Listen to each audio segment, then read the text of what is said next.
in the projects. You know, it's hard times, you see everything. He struggled with homelessness. Is it true you had nowhere to sleep? In Akron? Yeah. An absent father. There were guys who he grew up with who were killed. His father was killed.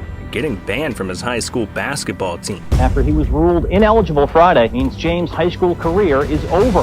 This is how LeBron went from homeless to billions. Started off in my hometown in Akron, Ohio. Come from a single-parent household. My mother, Gloria James, was 16 years old when she had me. Your mom raised you pretty much by herself. Was a teenage mother, unmarried. First of all, do you know your biological father's whereabouts? Never met my father. So right then and there, I already knew it was going to be some type of struggle. Only 2 days after LeBron was born, his dad walked out forever, leaving him and his mom alone in the hoods of Akron. You know, you definitely see things as a young age that you don't never want your kids to see. From crackheads, you know, to drug dealers, to gunshots every night, to police sirens. There were guys who he grew up with who were killed. His father was killed. By 8 years old, LeBron came face to face with the streets, because after his grandma passed away, LeBron and Gloria couldn't afford the family home and were evicted, leaving him homeless. We didn't have any definite place to reside at. We didn't know if we was gonna have somewhere to sleep the following night. I never complained, never. We're already going through tough times. It doesn't make it any better if I'm complaining. Mother said it was time to go. Packed my little book bag and it was time to roll. He didn't have a normal childhood. I mean, hell, he done lived in some of the worst projects in town. And when LeBron was only 10, his mom cracked under the pressure. She stopped caring for LeBron, leaving him completely alone while she went out partying. It even got to the point where she stopped taking him to school. So LeBron was forced to live with a family friend who just so happened to be a basketball coach. And it was during this time that LeBron found exactly what he needed. You move along to when I started playing sports. My hometown, I feel like, was a shield around me. Anybody that's close to LeBron knows that basketball court becomes his sanctuary. The thing that I had on the court that I didn't have off the court was security. Because every day we went to the gym, I knew I'm going to get picked. We're going to win basketball games or we're going to win pickup games. He blocks everything out, every bad situation. I've always said it's home away from home for me. When he's on that court, that's when he's actually at peace and at ease. And with this mentality, LeBron quickly became great at basketball when suddenly he got a call. I knew a very good player, and his name happened to be LeBron James. He let us know we were going to be traveling across the United States to play the game of basketball, which at that point I was starting to get a love for. And that love really paid off, because by the time LeBron reached high school, he was the #1 prospect in the world. And there's James with a follow. There's James. Look at the pass! Here comes James leading the Irish out. They were down big early, but there's another no-look feed. That's what we're talking about, instinct. Stolen by Brandon Weems. He's the truth. It seemed like it was only a matter of time before he would make it to the NBA, but one freak accident nearly ruined it all. See, in 2002, during an AAU game in Chicago, LeBron went up for a dunk and got undercut by another player, sending him straight to the ground and landing on his back, leaving everyone in the gym shook. Because the greatest prospect ever was rushed off in an ambulance. LeBron could have lost his chance of securing the bag and getting his mom off the streets for good. Now luckily, all LeBron had was a broken wrist, and he was back to playing a few weeks later. But this moment taught LeBron that, in a split second, your whole livelihood can be ripped away. So you'd think LeBron would be playing it safe from here on out, but no. Because in his senior year, even though the kid had no money and his mom was living in the hood, he went out and bought a brand new Hummer worth $50,000. And that pissed everyone off, because they were all asking the same question. How could a kid afford that? So people started speculating that LeBron was breaking the rules by accepting money and endorsements as a high school athlete. LeBron James isn't living a life of luxury yet, but his luxury SUV may turn his life upside down. Oh, of course, they need to investigate about it. They need to, because he ain't supposed to be having no Hummer, no.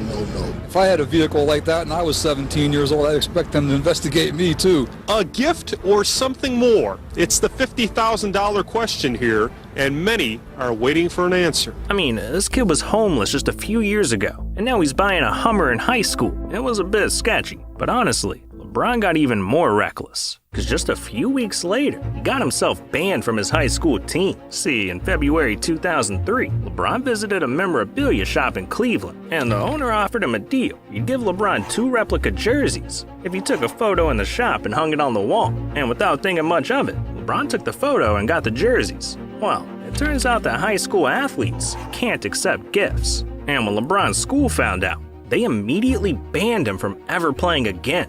Yeah, $825 worth of jerseys almost ruined LeBron's career. But after 2 months of protesting, and even getting NBA players like Shaq to back him up, LeBron was unbanned and allowed to play again. But he stayed living on the edge, because that same year, he said no to tens of millions of dollars. See, just a month before the draft, LeBron was in a meeting with Reebok when they offered him a $100 million contract. That is enough money to never go homeless again. But not only that, if he wasn't ready to sign the deal, they gave him a separate check of $10 million as long as he promised to not meet with Nike or Adidas. But instead of taking it, LeBron did something crazy. He wrote you a $10 million check in that room, and you turned it down. What was that thinking? Do you remember what you were thinking and why you did it? Right, I mean, for some odd reason, I started thinking, like, if he's willing to give me a $10 million check right now, what is it to say that Nike or Adidas is not willing to give me 20 or 30, up front? He told Reebok, no deal, and flew back to the projects of Akron with no money in his pockets. But not long after, LeBron negotiated his very first shoe deal with the sneaker king, Nike. A 7-year, $87 million contract. The guy took less money just to be with Nike. Yeah, he believed in them, because he thought they would help him achieve his goal of becoming a billionaire. But little did LeBron know, that dream would force him to betray the people he loved most. It was June 26, 2003, NBA Draft Day. This was the moment LeBron waited his entire life for, and the team with the first pick just so happened to be the Cleveland Cavaliers, his hometown team. And 5 minutes into the draft, it happened. LeBron was selected first overall by the Cavs, signing a $13 million rookie contract. And the man was on top of the world. And over the next few years, he went on a tear, averaging 27.8 points, 7 rebounds, and 7 assists, winning MVP and putting Cleveland on the map for the first time since the 80s. But LeBron balled out off the court too, buying jewelry, clothes, cars, and by his 7th year in the NBA, had made over $78 million. But there was one thing that money couldn't buy, an NBA championship, and it was eating LeBron alive. Because year after year, his Cavs kept falling short of the title. And with LeBron being the face of the team, people started pointing the finger at him, saying, what if we were wrong about the chosen one? I feel the same way. I mean, I have no plans. You want to continue to win throughout the postseason. I mean, that's what I geared myself towards. And it is what it is. A friend of mine told me today after the game that I guess you have to go through a lot of nightmares before you finally, accomplish your dream. And that's what's going on. The future was looking dark for LeBron, and if he wanted to one day build an empire or even become a billionaire, he'd have to win first. So behind the scenes, he came up with a plan that just might win him a ring, but would also end up starting a war that would change LeBron's legacy forever. And we'll be covering that and a whole lot more. But first, we gotta talk about DraftKings, an official partner of the NBA and the sponsor of this video. See, with the NBA season right around the corner, DraftKings wants to take your basketball experience to the next level. Because they're offering you an exciting new way to get in on the action right now. All you gotta do is download the DraftKings Sportsbook app, sign up using my promo code REBOUND200, place a bet worth $5, and boom, a huge boost of fun right into your DraftKings account, because you'll get $200 in bonus bets instantly. Yeah, you heard that right, $200 in bonus bets, giving customers a shot to score on game day. You could spend it on DraftKings same-game parlays for a shot at an even bigger payout. And if you're already signed up for DraftKings, no worries. All customers can get a no-sweat same-game parlay if your bet doesn't hit, which means you'll get a bonus bet back even if you lose. Max reward limits apply. So what are you doing? Get your head in the game and sign up today. And don't forget to use promo code REBOUND200. Yeah, it's really that easy. Again, that's promo code REBOUND200. And of course, a big thank you to DraftKings. But look, we gotta talk about LeBron's plan to win a ring. Cause on July 8th, 2010, it was time for him to finally reveal what he had been planning. In this fall, I'm gonna take my talents to South Beach and joined the Miami Heat. In that moment, LeBron became the villain, leaving his hometown to team up with 2 Hall of Famers in Miami, so nobody despised LeBron more than Cavs fans. And from that day on, the kid from Akron was now the most hated man in the city.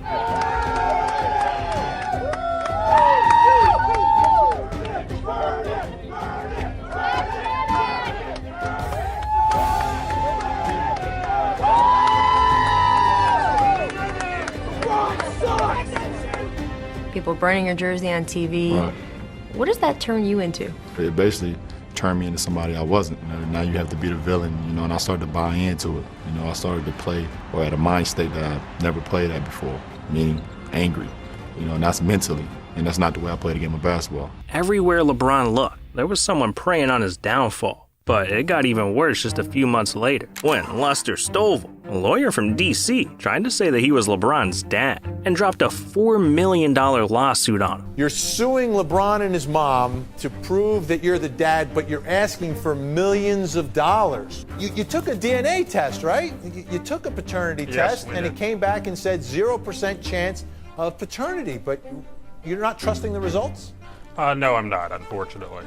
I don't think that the test was designed to be tamper-proof, as it should have been under the circumstances. Now look, the case ended up getting thrown out, but I'm just trying to explain to y'all that LeBron was going through it. His hometown hated him, he still had no ring, and for the 2011 season, the man had to take a $15 million pay cut so he could be on the Heat just for a chance at winning a ring. Nothing was certain, and if it went wrong, LeBron would go down as one of the biggest clowns in NBA history.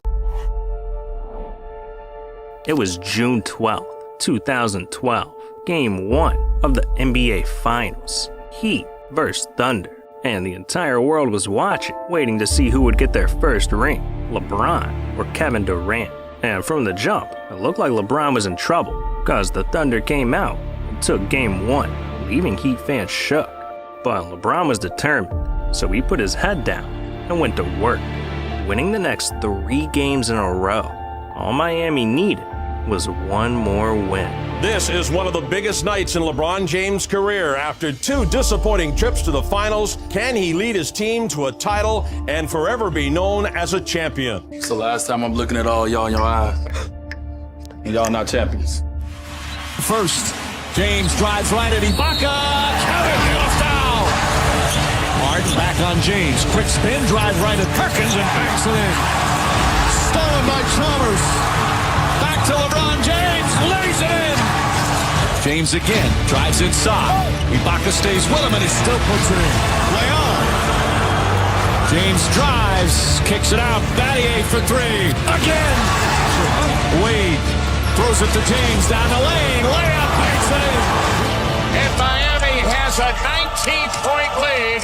What an offensive explosion. LeBron James with a triple-double. After 5 games, LeBron finally did it. He won his very first NBA championship. It felt like his entire career was leading up to this moment. A celebration in full swing here at the American Airlines Arena. Well, this finally put an end to all the criticism. In today's world, perhaps not, but even anybody that's ever rooted against him, and you love the game of basketball, you've got to respect and admire what LeBron James brings to the court every time he steps on the floor. A remarkable talent at both ends of the floor, and one of the most unselfish stars the league has ever seen.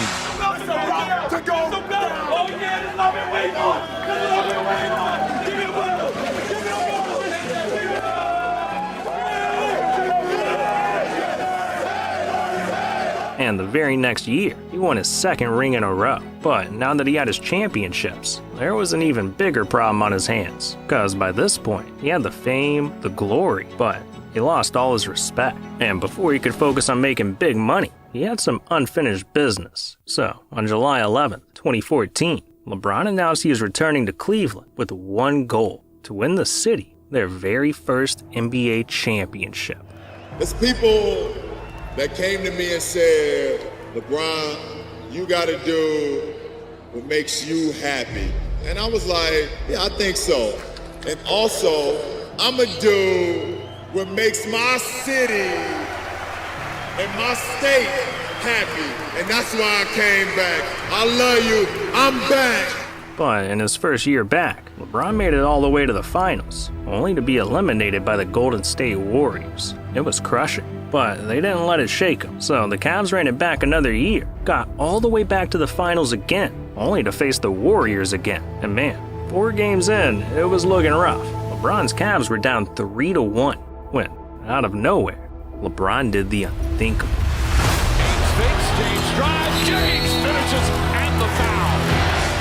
Steps back, he tries another 3. That's good, LeBron James from downtown. James against Rush, leans in, trying to draw the foul, got him up, count it, and 1. 40 points for LeBron James. What a road victory for the Cleveland Cavaliers. They're saying this is the biggest game in franchise history. Chased by LeBron James, hooked away from behind, then releases, and Curry has to back off as James throws it down. Pass inside, stolen by Irving.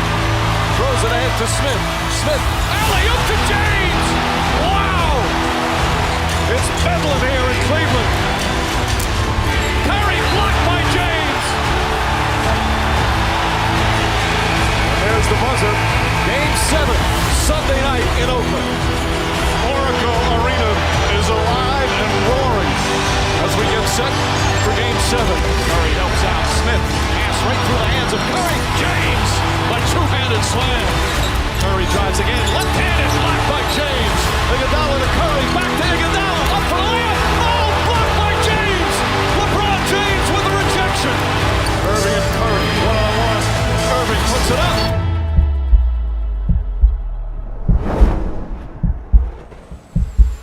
It's good! Kyrie Irving from downtown! It's over!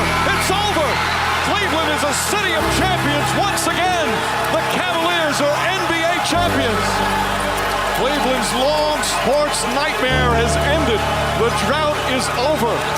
And the emotions for LeBron James, who delivers on his promise to come home and bring a championship to his beloved hometown.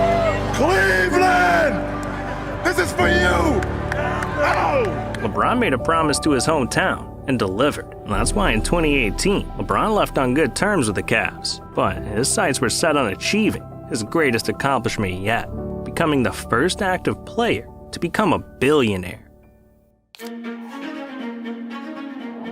At the age of 34, with 3 rings in his pocket, LeBron packed his bags and flew to LA, where he signed with the Lakers. And while basketball was still LeBron's priority, he was only $300 million away from becoming a billionaire. I mean, how could you blame him? And with his 3 lifelong friends and business partners around him, LeBron was able to make his most genius moves yet. Like with his agent, Rich Paul, he was able to land the biggest contract in NBA history at the time. 4 years, $154 million. Or with Maverick Carter, who LeBron started his own film company with, and is already valued at over $725 million, producing movies like Space Jam 2. And finally, Randy Mims, who helped LeBron land a lifetime sneaker contract with Nike, worth $1 billion. Together, they helped LeBron do what, as a kid, he could have never imagined. And on June 2nd, 2022, it was official. The kid from Akron, who didn't know where his next meal was coming from, or where he'd even sleep, was now a billionaire. You know, growing up in a small town of Akron, Ohio, as a underprivileged, single-parent household, only child, you feel that you're never going to make it out. You feel like the statistics are built up against you. You feel like the system is built against you to not succeed. You feel like there's no way that you're ever going to have an opportunity for your dreams to become a reality. I didn't allow those moments to deter me from my dreams. I had dreams every day of playing in the NBA. You know, I had dreams of being able one day to be able to throw no-look passes like Magic Johnson, to be able to shoot fadeaways like Michael Jordan, to be able to, you know, have a crossover like Allen Iverson, to be able to have a afro and jump, you know, in a dunk contest like Kobe Bryant. I always felt it was my job and my responsibility to come out and play the game at a high level and be as great as I can be, because there is a kid in the inner city somewhere that's looking for inspiration and that's gonna need it and maybe get it from me. So